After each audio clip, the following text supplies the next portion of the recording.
This is Sarah Meixel with the Cattle Site, and today we're here with Dan Halstrom. He is the CEO and President of the U.S. Meat Export Federation. Thanks for being with us today. Sarah, my pleasure. Very good.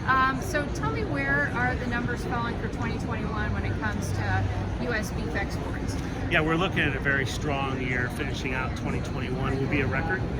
We're up 16-17% volume-wise, but the real story is on the value side. We're going to be up well over 10 billion in sales, which is a record by over 2 billion in the year. So the exciting thing about it, though, is not so much the numbers as it is that it's not any one country. It's broad-based growth from a variety of regions of the world. I mean, we've got Japan, we've got Korea, we've got China, we've also got Latin America, Mexico, Central America. But you've also got places like Indonesia that are up quite a bit, and places like Colombia and South America. So it's exciting from that standpoint that you have all this broad-based growth. We're seeing middle classes emerge throughout the world, and these are middle classes that can afford our products. So it's a good formula for success right now. Very good. And kind of part of the game is, right, you can't rest on your laurels with this type of deal. You're always going after new markets. What are some of those emerging markets or markets that we're just peeking into you think have real potential? Yeah, I think you have to start with Central and South America as two of the leading regions that 3 or 4 years ago we really weren't focused on them so much. But now you add up those regions and it's significant business, hundreds of millions of dollars a year. Right. And what's really driving that is this emerging middle class in a lot of these regions. And you know, when you get a little more spending power, what do you want to do? You want higher quality food, and that's what we're seeing here. You know, I think other regions you could look at would be Southeast Asia in general, Indonesia, Singapore, this region, Philippines.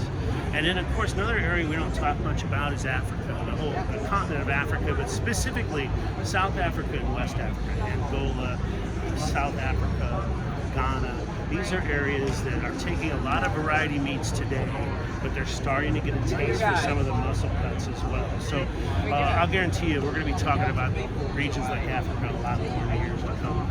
Very good. And when it comes to U.S. beef, what is it that these other countries are going after? I mean, what is it about U.S. beef that people want? Well, I think number one is that we're the world's leader in reputation when it comes to food safety, and then you put on top of that the rich grain finished taste of U.S. beef. And we don't claim to be the cheapest, nor do we want to be, but we're seeing a world that's able to pay for quality, at least even in some of these emerging regions. And I think we're well positioned in that standpoint. High quality, rich taste, and as more parts of the world become more familiar with what we do and what we have to offer, it's really been successful. Very good. And what parts of the carcass are some of these countries really after? Right, because not everybody wants the same thing. Right, and that's part of the beauty is that we have different cuts going to different parts of the world. You look at Asia; they're very big on the fourth quarter, the chuck roll, the very marbled pieces of the carcass. Also, the navel and the brisket area is very popular for certain cuisines in Asia. Then you flip over to Latin America, and they prefer to have more of the leaner cuts. So they might be more interested in the round meat or the sirloin area. And things like this. So it's about putting the right cuts in the right market to maximize value. And of course, we really can't stop talking about this until we talk about variety meats. Beef variety meats, we're going to export over 10 billion this year in 2021.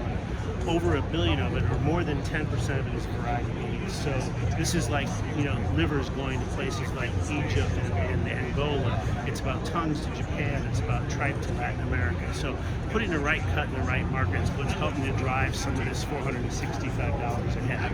Very good. And before we go, tell me a little bit about China, right? So China is, everybody we've talked to at this show has been talking about China and the amount of goods that they've have requested and purchased. Is that sustainable, do you think? I guess. Tell me a little bit about what they're buying, but then also, is that growth sustainable that we're seeing? Well, there's no doubt that China is one of the successes of 2021. The Phase 1 agreement that was reached in March of 2020 enabled more access in terms of more live cattle. You can use hormone-treated cattle for China now. Also, plant approval process was made much simpler and more transparent.